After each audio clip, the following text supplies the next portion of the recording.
लगे कि ये सोने की माला है, कंठी माला है ही नहीं, है कि नहीं? ऐसे ऐसे भी भक्त हुए हैं दुनिया में, भगवान भला करे, है कि नहीं? आप लोगों ने ऐसे भक्त को देखा नहीं देखा है? अरे ऐसे ऐसी माताएं हैं संसार में, और पिताएं प्रभु भी हैं। मैंने देखा है कि कंठी माला, आएंगे लोग बाजार, कहेंगे नहीं नहीं, फाइन दाना दो, फाइन दाना। फाइन दाना को क्या करेंगे, लेकर के फिर जाएंगे सुनार के पास, भैया इसके अंदर कैप लगा दो, पहनेंगे तो तुलसी माला भी हो जाएगा और गोल्डन माला भी हो जाएगा। अरे भाई, कहाँ तुलसी भक्ति है और कहाँ सोना हिरण्यकशिपु है। प्रहलाद और हिरण्यकशिपु को एक ही तराजू में रख रहे हो।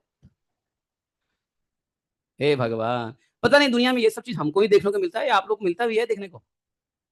ये सब हमको ही भगवान दिखाते हैं या आप लोग जैसे शुद्ध भक्त को नहीं दिखाते ये सब कहानी?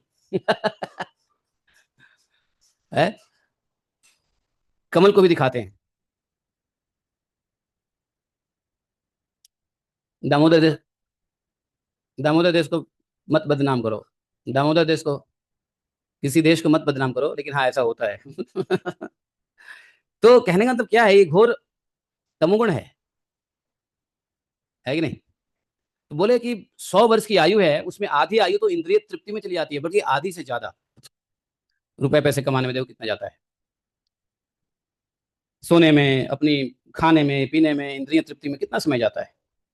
रात में घोर तमोगुण अज्ञान से ग्रस्त होकर सोते रहते हैं और दिन में अपने इंद्रिय इंद्रिय सुख के लिए, उपार्जन के लिए भटकते रहते हैं।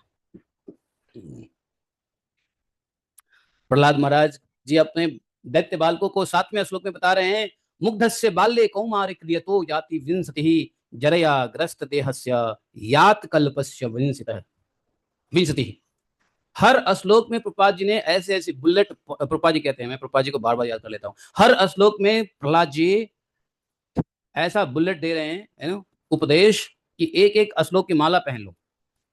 कहते हैं देखो बच्चों, बचपन में बालकों को अपने हित अहित का ज्ञान नहीं रहता है, कुछ बड़े होने पर कुमार अवस्था में वे खेल कूद में लग जाते हैं, बचपन में भक्ति नहीं करेंगे क्योंकि उनको अपना हित और अहित पता ही नहीं होता है, बड़े होते हैं, कुमार अवस्था होता है तो समय खेल कूद में बिता देते हैं।